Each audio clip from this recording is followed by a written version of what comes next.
Hello, everyone. Welcome. We're going to give a couple minutes for everybody to get a chance to get signed in. I am going to launch a poll real quick. If you can take a minute to fill it out, just to see if who has attended any of our webinars before.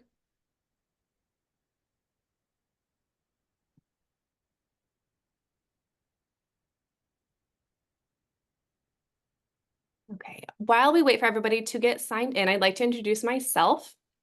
My name is Madison Burnett, and I'm a BCBA. I lead our professional development program, and I'll be available to support you throughout the webinar today.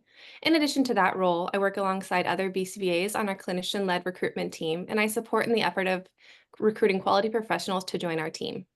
If you are interested in joining MPG, please indicate so in the post-webinar survey at the end of this webinar, or you can email careers@manhattanpsychologygroup.com. And before we begin the webinar, I'd like to tell you a little bit about Manhattan Psychology Group. We were established in 2011 and have continued to grow our team consisting of skilled adult and child psychologists, neuropsychologists, behavior analysts, special educators, licensed social workers, and behavior interventionists. As a team, we're committed to wraparound care, which includes our wide range of services from mental health and testing to ABA and educational services. This holistic approach allows us to address various needs and challenges with compassion and care. We provide services to clients out of our Upper West Side and Long Island City offices, in home, school, and clinic-based settings, as well as through telehealth. Our team is committed to serving individuals, couples, and families of all ages in diverse settings. We're also pleased to offer these free monthly webinars for parents and professionals, where we will continue to learn and foster meaningful connections. Our vision at MPG is to create a future where individuals and their families feel supported, connected, and empowered. Our mission is to provide a multidisciplinary integrated support for individuals and their families who experience mental health, behavioral, and educational challenges. In an effort to stand by our mission and vision, we are thrilled to offer free 20-minute phone consultations with our clinical team. You can schedule a time by visiting our website at www.manhattanpsychologygroup.com, or you can follow the link that I'll be posting in the chat. Okay, now for some housekeeping information. This webinar is eligible for contact hours for New York State licensed psychologists and social workers.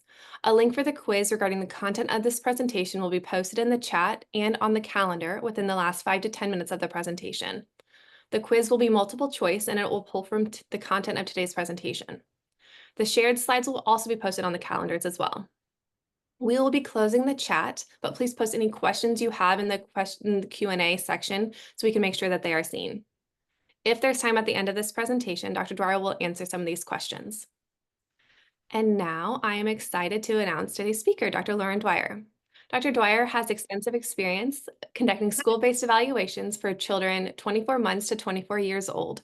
She's very well versed in the identification of developmental disorders, including autism spectrum disorder, attention deficit hyperactivity disorder, speech and language disorders, dyslexia, dysgraphia, and specific learning disorders.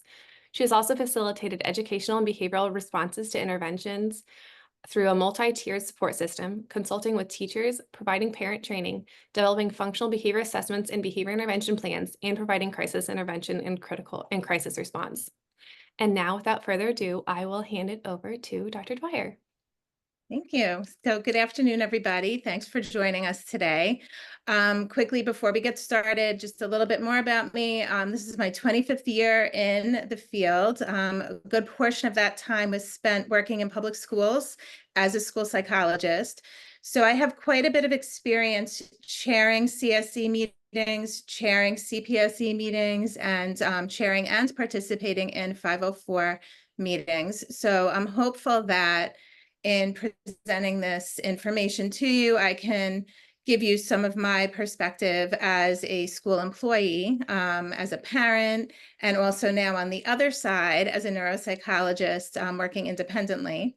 I see that we have like an even split. So there's about 66% of you, a little bit more than even, but about 66% of you have attended these workshops before. There's a bunch of you who are new as well. So welcome to all of you. We have about an hour. I'm going to try to get through as much as I can. What I tried to do is jam pack the slides with a lot of the information, including links, so that you could continue to look on your own and like use this as a resource moving forward. So I will try my best not to read from all of the slides, but just to kind of give you a general overview and a little more of a feeling of what the process is like when you're attending one of these meetings, the information that you need. So let's get started. Okay, so today's objectives, we're going to be looking at differentiating between IEPs and 504 plans, understanding legal frameworks and rights, assessing individual needs and accommodations. So what are we actually putting on these plans?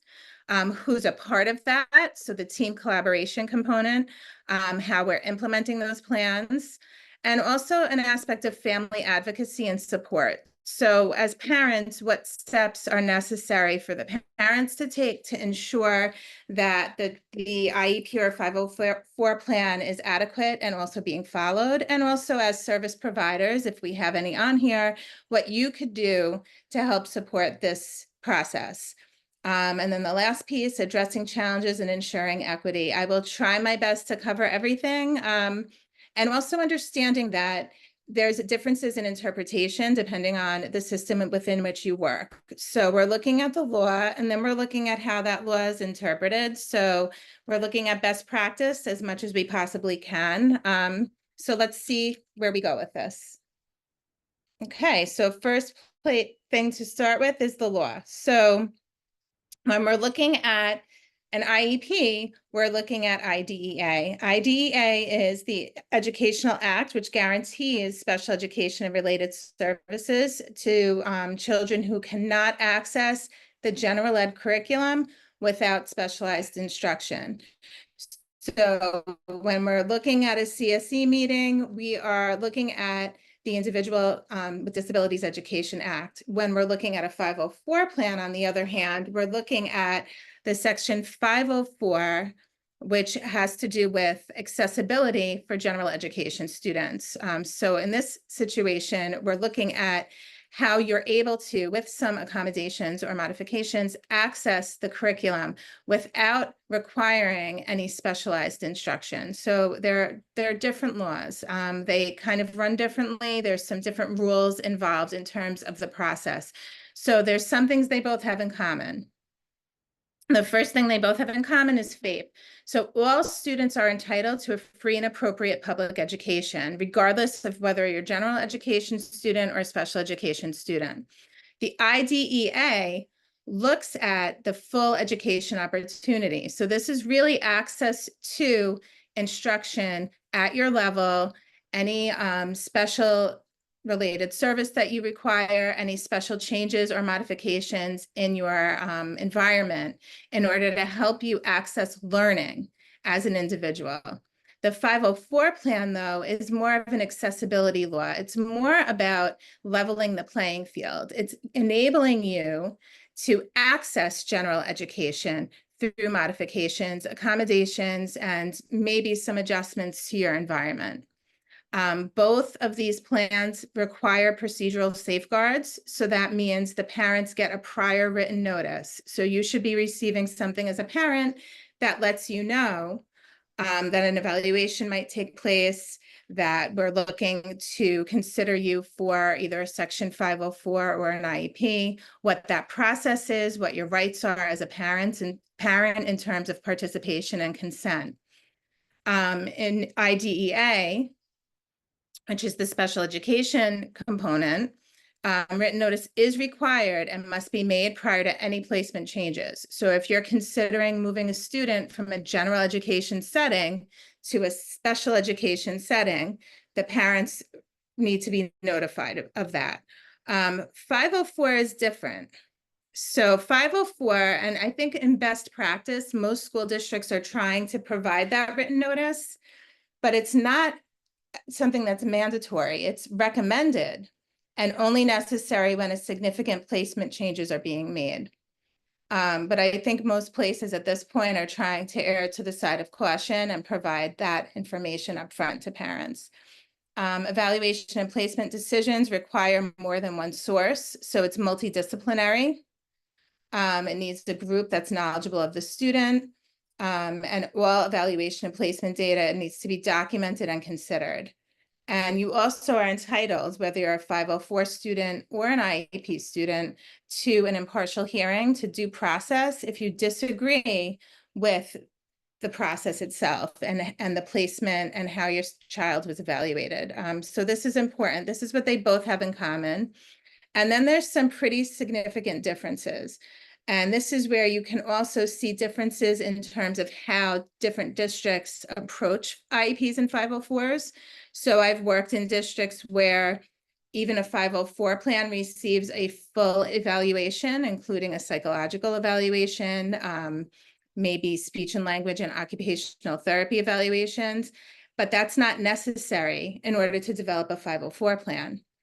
I've worked in places where they've told parents that you require a medical diagnosis from an outside provider in order to access a 504 plan. And in fact, that's not true. You can be regarded as having attentional difficulties and still qualify for a 504 plan.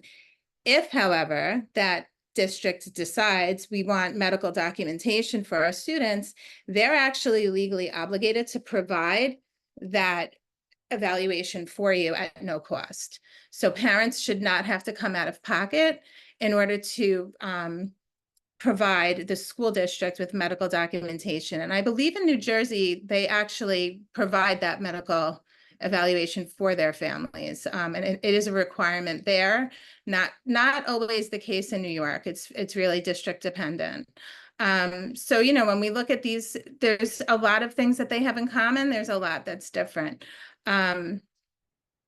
We do need parental consent for evaluations for IDEA, for special ed. If we're looking at child find and we're looking to determine if you have a disability requiring specialized instruction, we need parent consent.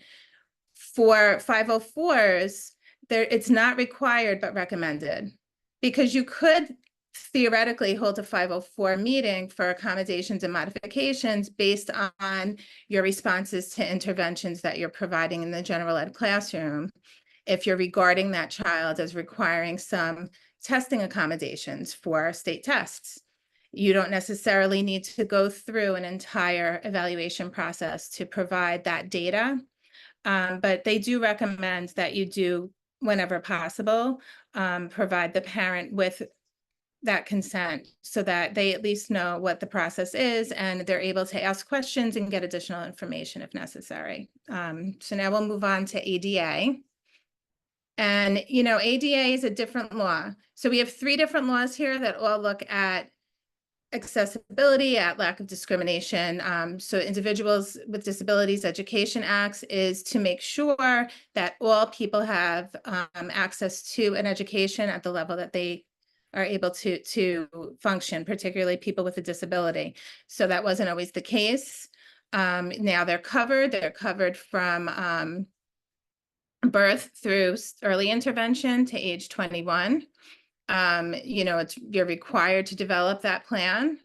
You're required to review their eligibility every 3 years. There's, you know, a lot of additional information in New York State. We have a lot of students using RTI to be eligible for learning disabilities.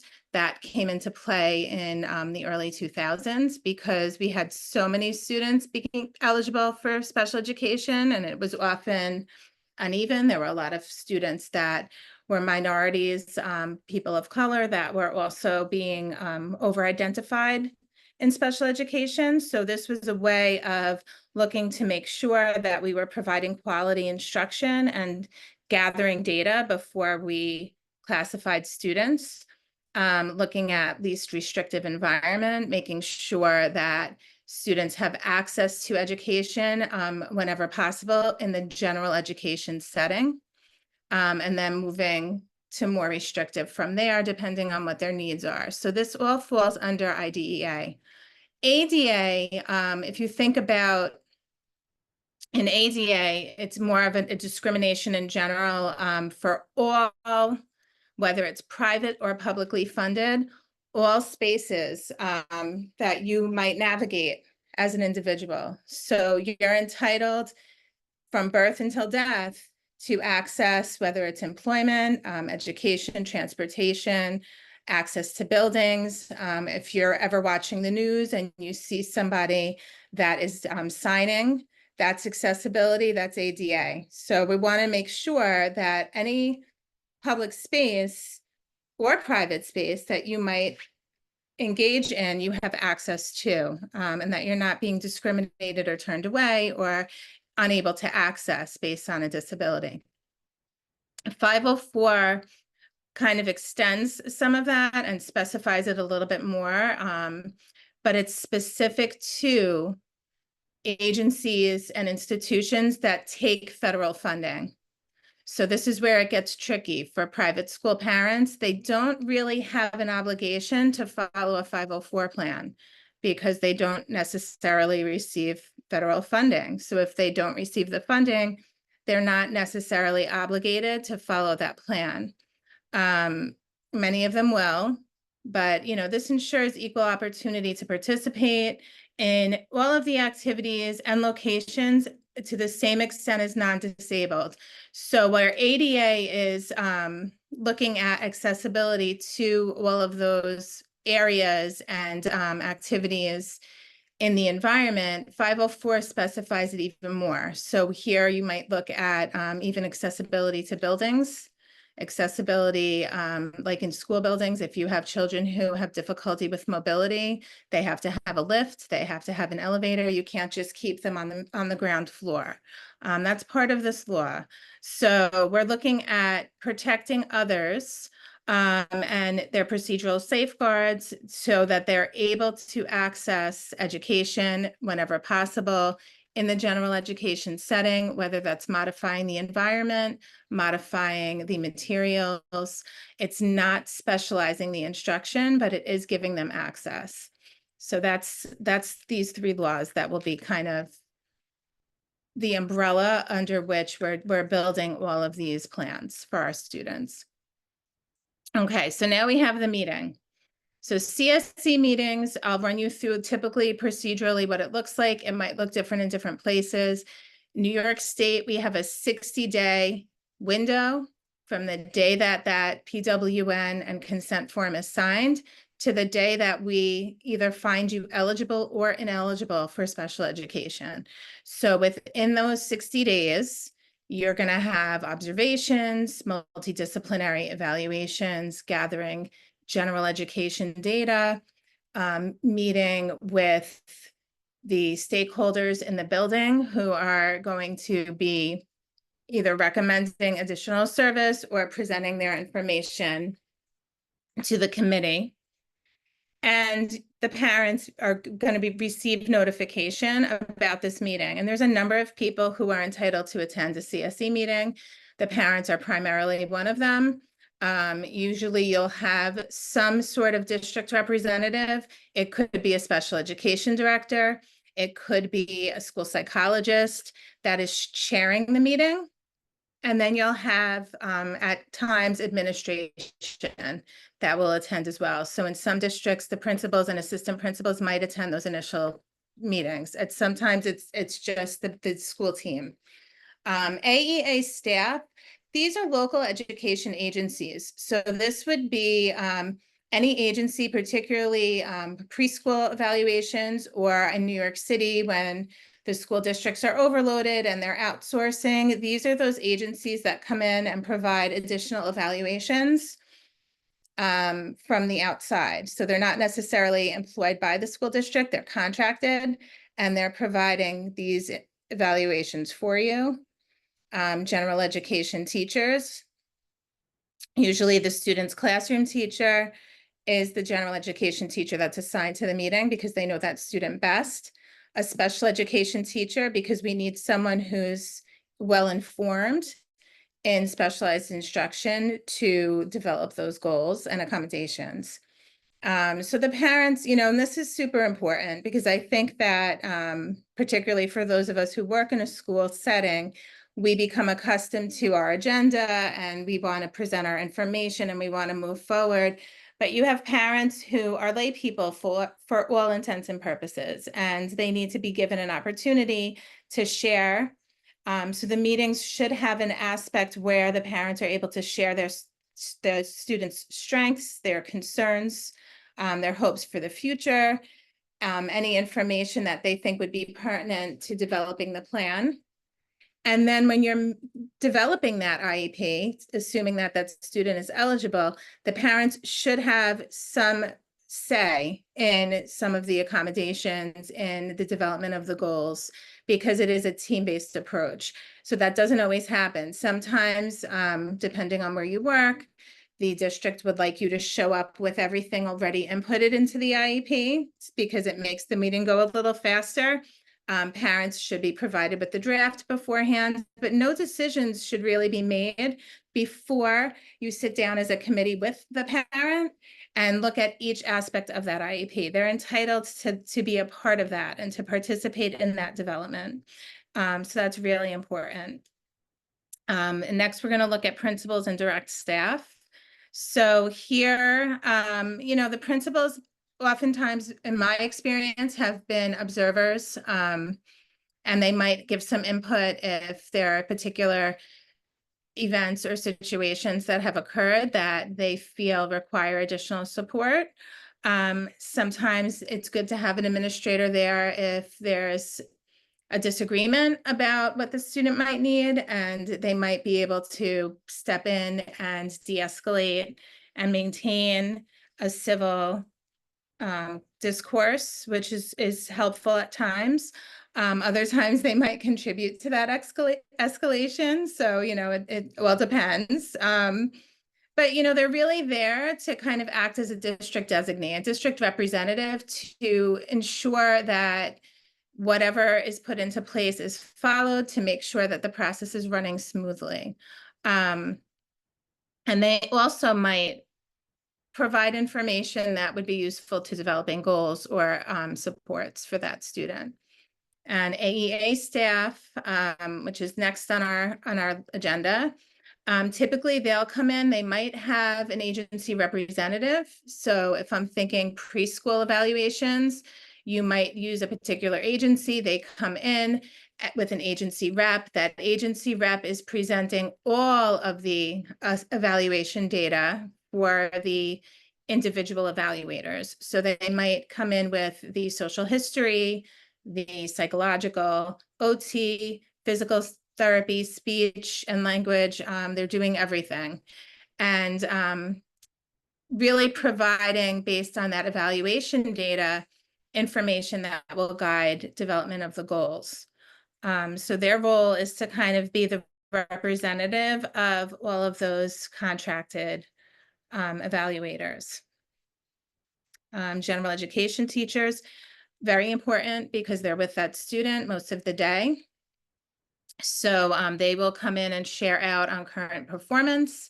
They will help develop behavioral strategies. They will help develop accommodations.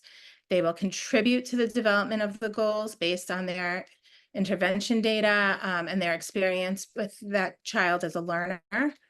And also identify supports needed in the general education setting in order to implement the IEP appropriately, because again, we're looking at least restrictive. So they're an important stakeholder in these meetings because they're helping us determine and kind of decide how much is too much support and how can we continue to provide you with access without limiting that ability to participate with your peers.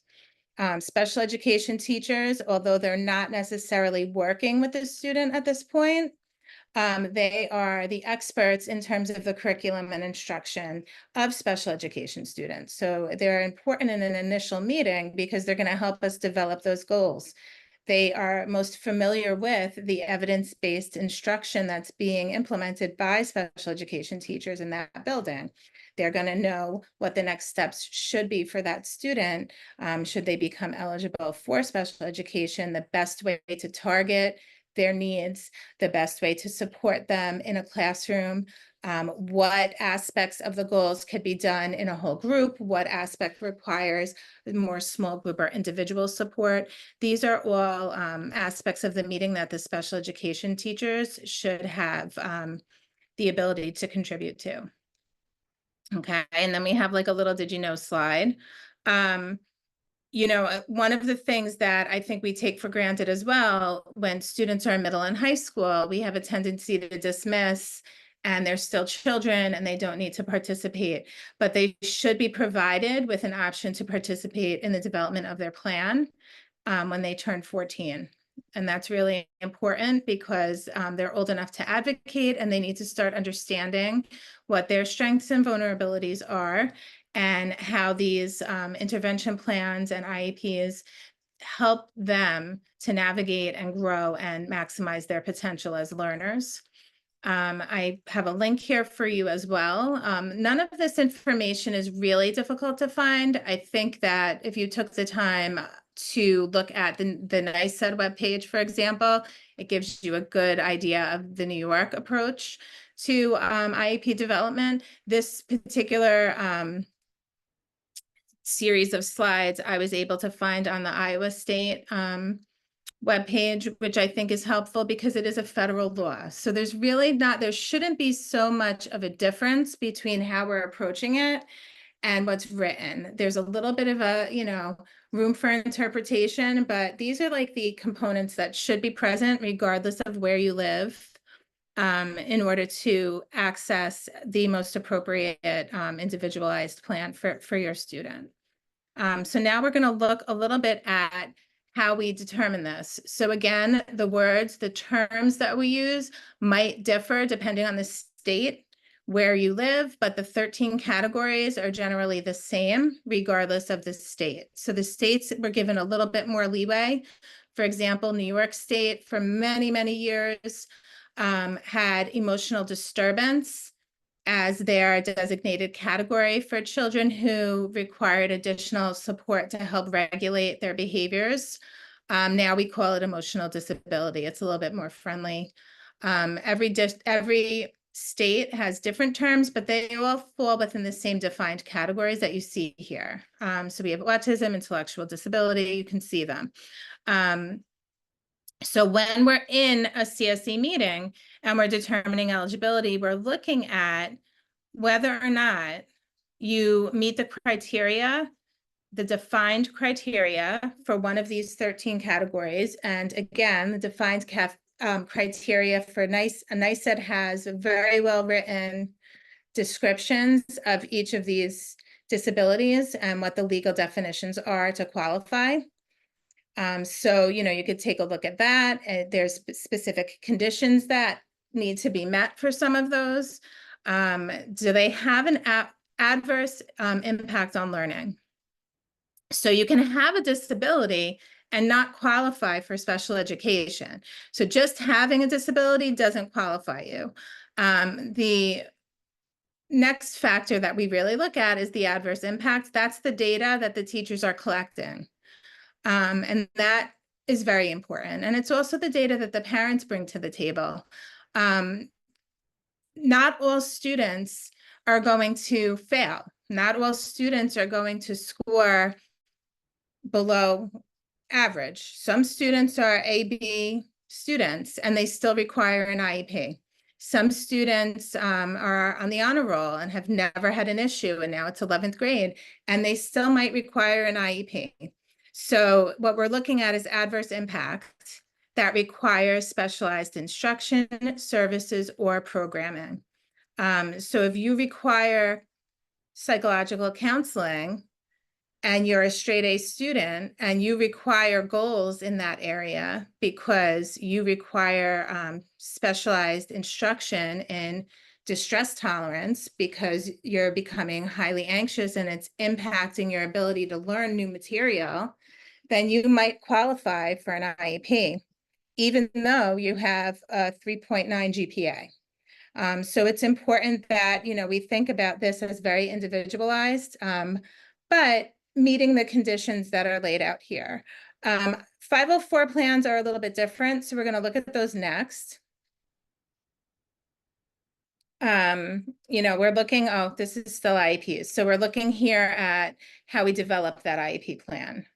So what we typically start with, and this is what the teachers are bringing to the table, and the evaluators is the present levels of performance. So how do we get this information? We look at universal assessment data. This is what school districts are using now to determine how their students are progressing. All students are receiving these assessments. So these are your benchmark assessments that all students are participating in. Your report card grades. Then you're looking at your standardized assessments. If there are particular intervention assessments that you utilize in your reading support or math support groups, all of that information is going into present levels of performance. Those present levels of performance are going to drive the needs. They're going to tell us what this student needs in order to access instruction. What skills are they lacking? What skills are they not performing? Because we have skill deficits and we have performance deficits. So we're going to look at both there. That develops our goals. Our goals are going to be very specific and targeted to our needs.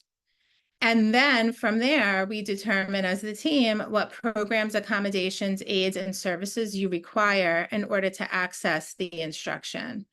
This is really how it's supposed to go. So when you look at this, what you see, which is like always imprinted in my brain from sharing all these meetings, is the needs drive the goals, not the disability classification.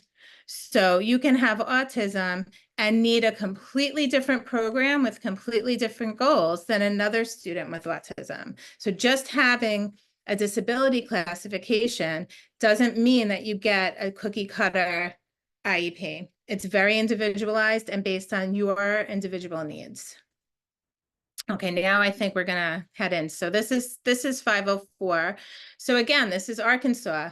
I found this and I said, you know what, this is really comprehensive and it gives you a good idea of all of the stakeholders who could possibly be present at a 504 meeting.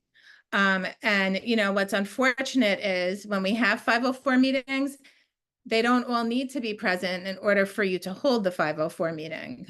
So it's probably best practice to have whoever is working, particularly in your school building, with that student that's relevant to the plan to be present. It's not always feasible. So typically we'll have the general education teacher, related service providers. Sometimes if there are medical concerns, the school nurse, Section 504 coordinators. So, you know, this can kind of vary depending on where you are. Sometimes the coordinator is the assistant principal. Sometimes it's your school psychologist. Sometimes it's a special ed administrator.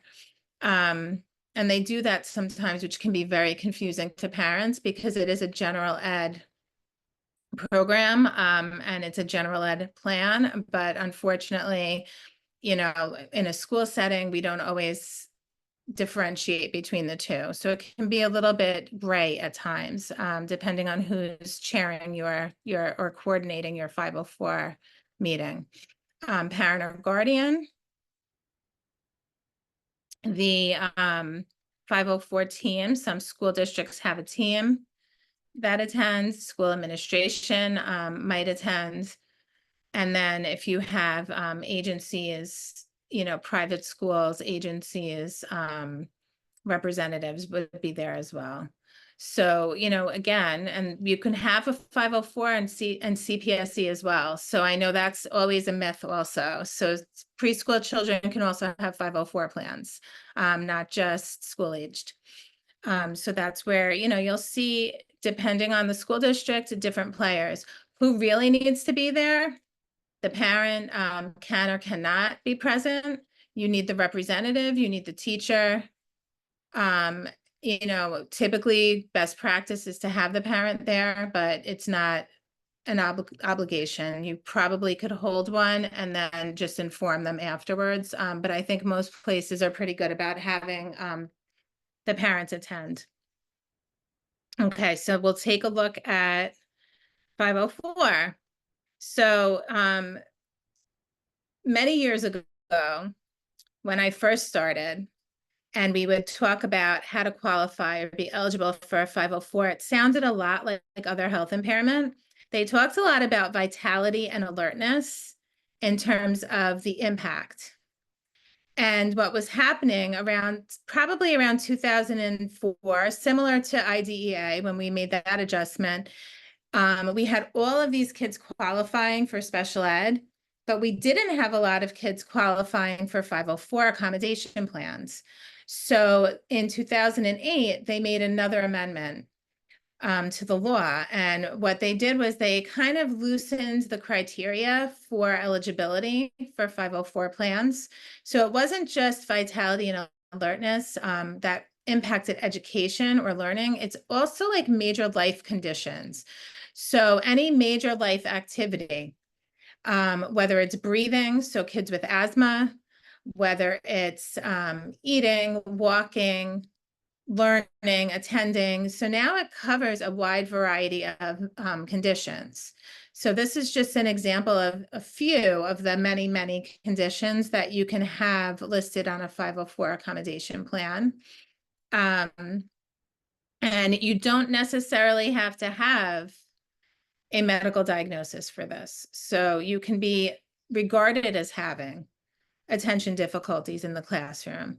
It's impacting your ability to interact socially with your peers, to learn new material.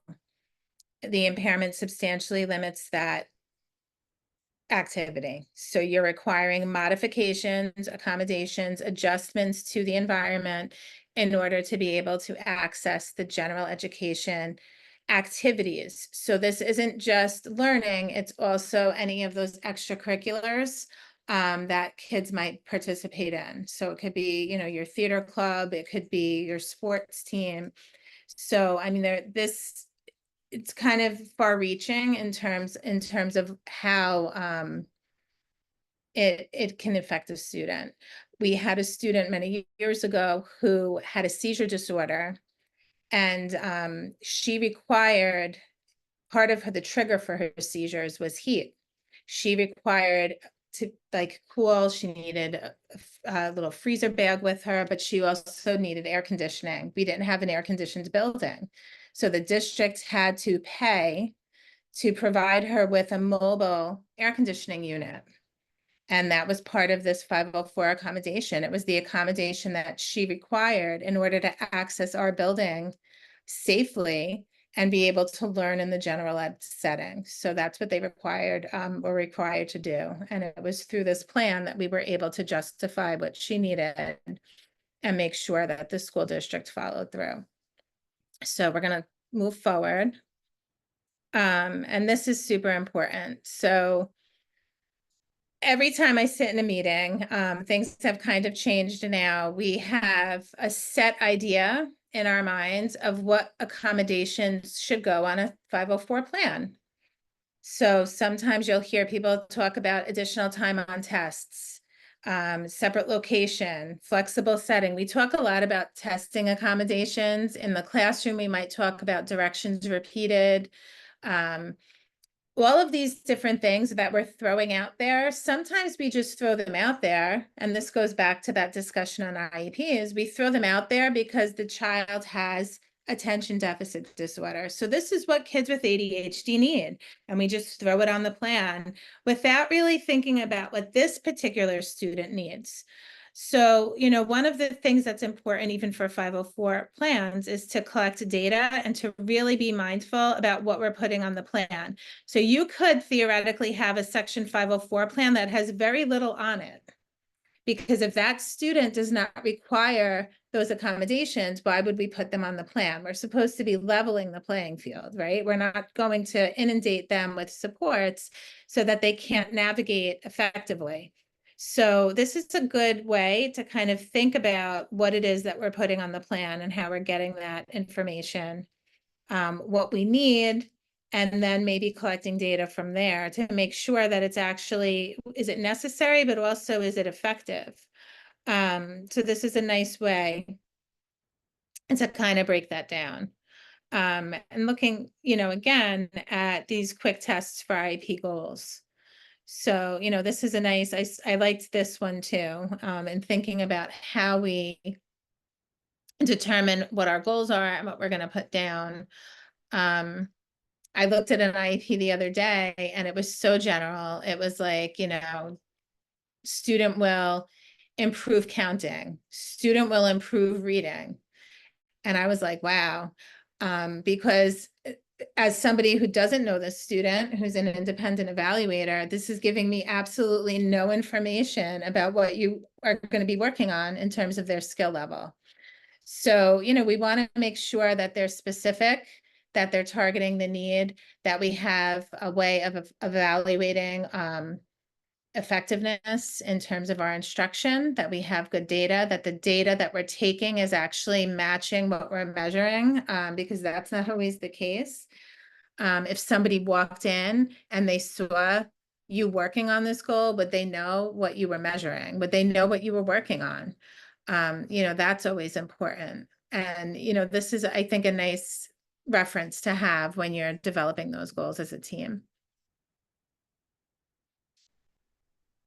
And then we're talking about advocacy. So what I did here is I listed all of the things that I felt were important for the parents in terms of their ability to understand the process, but also participate effectively in it. So, we have different headings here. So we have the procedural safeguards, the Parent Bill of Rights, and the Parent Bill of Rights for E&L students, which is super important. And this is really entering into this process, what they're entitled to, and making sure they have an understanding. Another area, another good important point for advocacy, there are agencies that will provide parents with parent advocates. I believe New York City has their own parent advocates that you can call and ask to attend your CSE meetings. You're entitled to bring friends, family members, anyone you want, except when you bring a lawyer, you have to let them know in advance because they bring their lawyer. So, you have to make sure prior to including anyone who's not initially invited on that invitation that you let the district know who you're bringing and you give them enough lead time that they're able to prepare. But you can pretty much bring and should bring somebody with you because it's a lot of information. Many parents, I would say most parents are lay people. They're not in education.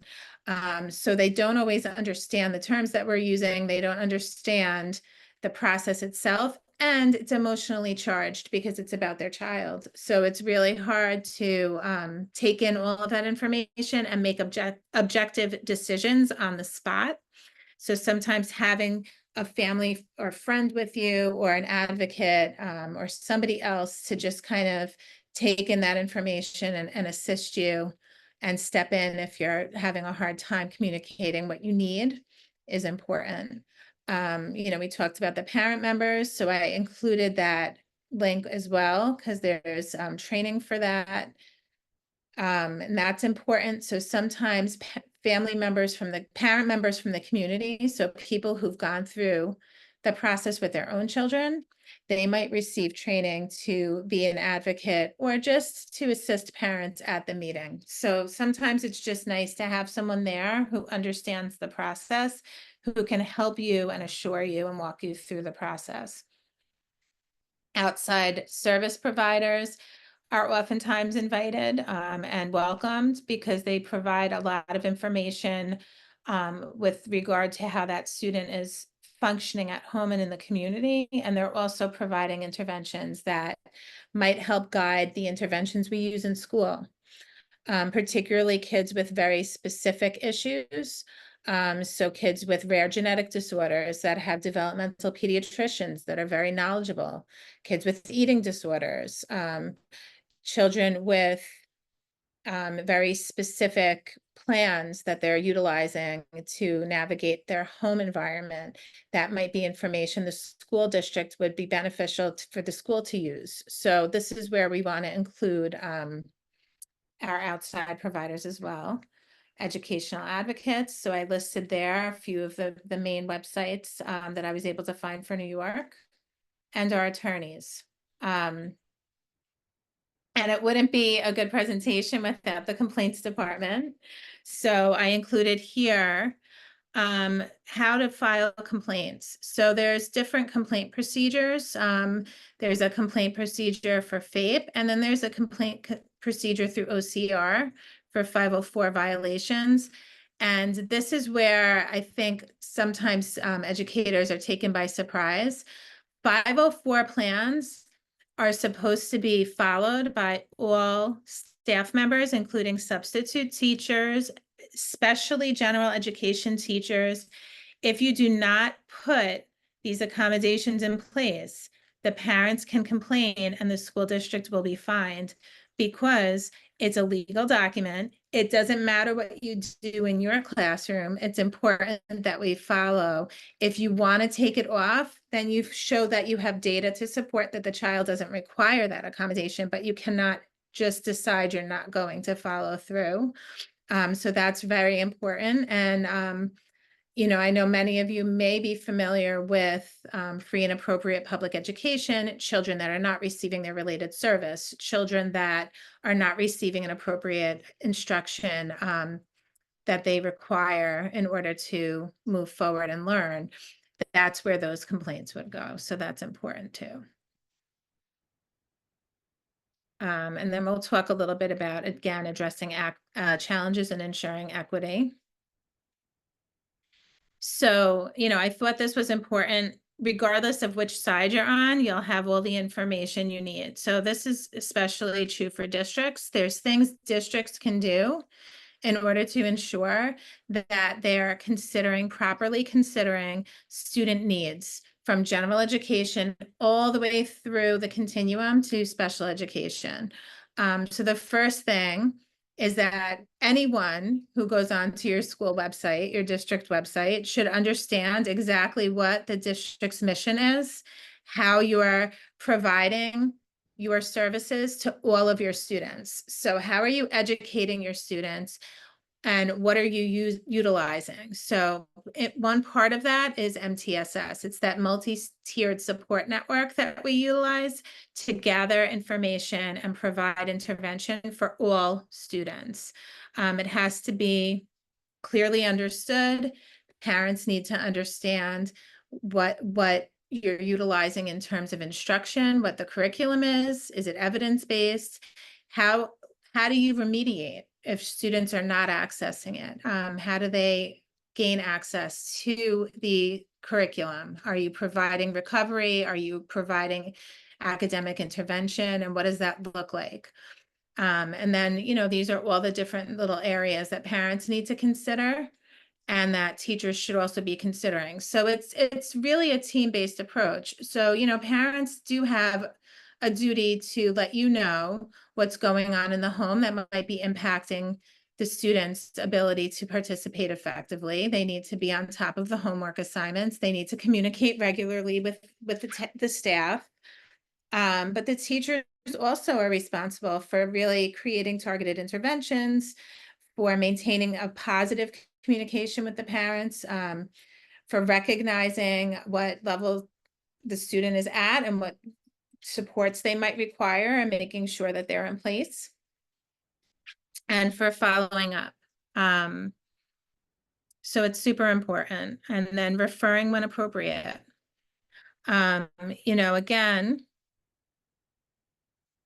if you're not, building and maintaining relationships is important. I think attending, so this is for the parents, attending the conferences, showing up to back to school night, showing up to your teacher conferences, utilizing email to contact teachers, sharing strengths and vulnerabilities. All of this is important in terms of making sure the students are getting what they need. And I think primarily, given that we live in a very diverse area, I think the first thing both teachers and administrators need to do is to ensure that the information they're providing and the contacts they're making are done in the language that the family communicates in. So it's important to determine whether or not parents have access to materials that are translated in their native language, or that you have access to a translator who can provide you with